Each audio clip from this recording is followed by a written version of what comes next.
When Tesla was still a struggling company in 2017, Elon Musk admitted he fired employees who had the weakest performance reviews, and he made no apologies for it. Give up two boxes of equal ability, one's much smaller. The big guy is going to crush the little guy, obviously. So the little guy better have a heck of a lot more skill, or he's going to get clobbered. So that is why our standards are high. They're not high because we believe in being mean to people. They're high because if they're not high, we will die. He believes it's critical to separate the good from the great. His decision to slash half of Twitter staff of 7,500 his first week at the helm was more controversial. Did he fire the least effective employees? Did he even have enough time to figure out who they were? The purge continued 2 weeks later. In a late-night company-wide email titled "A Fork in the Road," Musk reiterated the kind of person he wants working for him.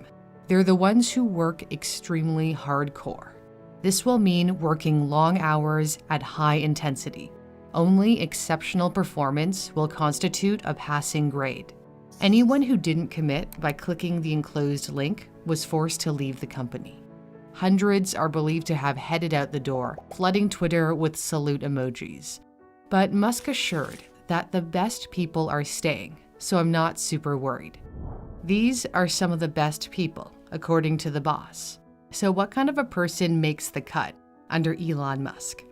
Probably not the ones wearing these shirts found at Twitter headquarters. And there's an entire closet full of Secret closet of #woke t-shirts. In all seriousness, apparently they have to be a bit like him. He's really the most driven person I think I've ever met. Former NASA astronaut Garrett Reisman now works as a consultant for SpaceX.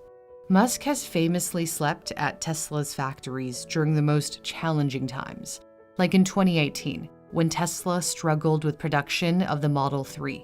He said he was working 120 hours a week.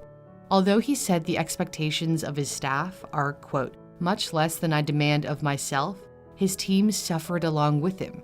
They were expected to put in long hours too. Musk says there was no other way to turn Tesla around, as he told journalist Kara Swisher. It is absurd that Tesla is alive. Absurd. Mm-hmm. Absurd. So what do you owe that? What do you accredit that to? Excruciating effort. Mm-hmm. By you? 100-hour weeks. Right. By everyone. By everyone here at Tesla. Yes. What is there? There wasn't some other way to do this. Yes, that's what I'm saying. There wasn't some other way to do this, Cara. Mm-hmm. Mm-hmm. It was through the sheer force of their blood and sweat, and perhaps some tears, that Tesla saw the light at the end of a long, dark tunnel and survived 2018. He's bringing that same mentality to Twitter in 2022. He claims the app is losing $4 million a day, in that he has no other choice but to cut costs and whip Twitter into shape through extreme effort. Musk told Twitter staff they are expected in the office at least 40 hours a week, and reportedly warned them to brace for 80-hour work weeks, which would be quite the change from what many are used to. Senior Twitter engineer Siru Murugesan was secretly recorded by the conservative group Project Veritas, admitting he only worked 4 hours a week. Musk believes working extraordinarily long hours gives an extraordinary advantage. Here's what he said in 2010. Just work like hell. I mean, you just have to put in, 80 to 100-hour weeks every week. Right. I mean, if other people are putting in 40-hour work weeks and you're putting in 100-hour work weeks, then even if you're doing the same thing, you know that in 1 year you will achieve what they achieve. You will achieve in 4 months what it takes them a year to achieve. He's also banned working from home for all his companies, except in exceptional circumstances, as he believes people slack off when they aren't in the office. Audio leaked to ABC News reveals that a Twitter employee challenged him on his mandatory return-to-office policy. Even if people return to the offices are separate offices. We won't be in person anyways. Yes, but you can still maximize the amount of in-person activity. Tesla is not in one place either. Basically, if you can show up at an office and you do not show up at the office, resignation accepted. End of story. Returning to the office will no longer include the luxury of free lunches, a common perk at big tech companies. Musk has cut this from Twitter's budget. But it's not enough to simply work hard with no free food at Elon Musk's companies. He's also demanding his employees be extremely talented. Musk confirmed those writing great code will constitute the majority of our team. Twitter is a software company at its heart, where engineers must be on the alert when someone hacks the system or when a major bug crashes the system. And if he wants to turn Twitter into the everything app, like what WeChat has become in China, engineers will be the ones tasked with adding new features. He believes a small group of highly talented engineers can be more effective than a large group of engineers who are just pretty good. He explained during a Q&A with Twitter employees. If you look at, say, the Tesla Autopilot AI team, it's about 150 engineers, and they're outperforming teams that they're competing against that are 3,000 engineers. So Twitter 2.0 is relying on a much smaller workforce to get more done. They also have to deal with setbacks after Musk's overhaul. There's been a mass drop in revenue as advertisers have pulled out, unsure of the new direction under the new boss.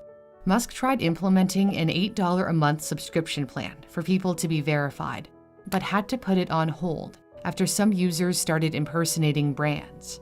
And now, the company must brace for what's to come, after Musk allowed Donald Trump back on Twitter in his promise to save free speech. He reversed the ban on Trump after his Twitter poll showed people narrowly wanted the former president back. Other tech companies are watching closely. They've suffered in the post-pandemic world. Meta recently laid off 11,000 people. Amazon has started to cut, with layoffs continuing in 2023. If Musk can run a lean ship and be profitable, this will signal to other tech firms that it's possible to be lean and green. But it will not be easy getting there. It's hard working for Elon Musk. Take it from Dolly Singh, the former head of talent acquisition at SpaceX, who witnessed the failure of the third launch of the Falcon 1, the predecessor to today's Falcon 9. Musk had burned through the $100 million he put into his private rocket company. Dolly Singh admitted on the question and answer site Quora. Working with him isn't a comfortable experience. He is never satisfied with himself, so he is never really satisfied with anyone around him.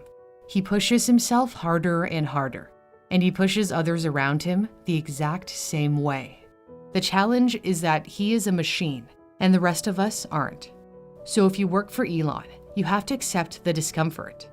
But in that discomfort is the kind of growth you can't get anywhere else and worth every ounce of blood and sweat. 5, 4, 3. In the case of SpaceX, persistence paid off. Liftoff indication.